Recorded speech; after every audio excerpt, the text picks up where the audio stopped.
Lecture de la première lettre de Saint Jean chapitre 3. Voyez, le Père nous aime tellement qu'il nous appelle ses enfants, et c'est vrai, nous sommes ses enfants. Mais le monde ne nous connaît pas, parce qu'il n'a pas connu Dieu. Amis très chers, dès maintenant, nous sommes enfants de Dieu, mais ce que nous serons plus tard, cela reste encore caché. Voici ce que nous savons, quand le Christ paraîtra, nous le verrons comme il est, alors nous lui ressemblerons. Tous ceux qui espèrent cela du Christ se rendent purs comme lui est pur. Tous ceux qui commettent des péchés luttent contre Dieu. En effet, commettre des péchés, c'est lutter contre Dieu. Vous le savez, Jésus-Christ est venu pour enlever les péchés, et en lui, il n'y a pas de péché.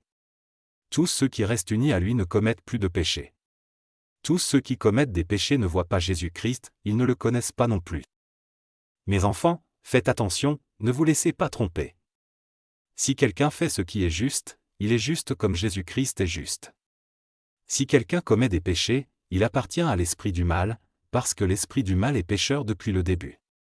Pourquoi le Fils de Dieu est-il venu? Il est venu pour détruire les actions de l'esprit du mal. Tous ceux qui sont enfants de Dieu ne commettent plus de péchés. En effet, la parole de Dieu reste en eux comme une semence. Ils ne peuvent plus commettre de péché, parce qu'ils sont enfants de Dieu.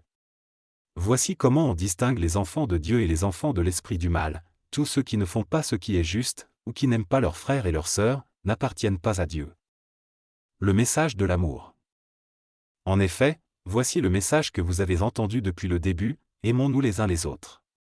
Ne faisons pas comme Caïn. Il appartenait au mauvais et il a tué son frère. Pourquoi est-ce qu'il l'a tué? Parce que les actions de Caïn étaient mauvaises, et celles de son frère étaient justes. Frères et sœurs chrétiens, le monde vous déteste, ne soyez pas surpris de cela. Mais nous avons de l'amour les uns pour les autres. C'est pourquoi, nous le savons, autrefois, nous étions morts, mais maintenant, nous sommes entrés dans la vie. En effet, celui qui n'aime pas reste dans la mort.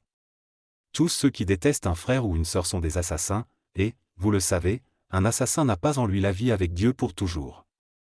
Aimer, qu'est-ce que c'est? Maintenant, nous le savons, Jésus a donné sa vie pour nous. Donc, nous aussi, nous devons donner notre vie pour nos frères et nos sœurs. Voici un exemple, quelqu'un est riche. Il voit un frère ou une sœur qui est dans le besoin et il ferme son cœur. Est-ce qu'on peut dire qu'il aime Dieu? Mes enfants, n'aimons pas avec des paroles et avec de beaux discours, mais avec des actes. Ces actes montrent que notre amour est vrai. Par là, nous saurons que nous appartenons à la vérité, et devant Dieu, nous rendrons la paix à notre cœur.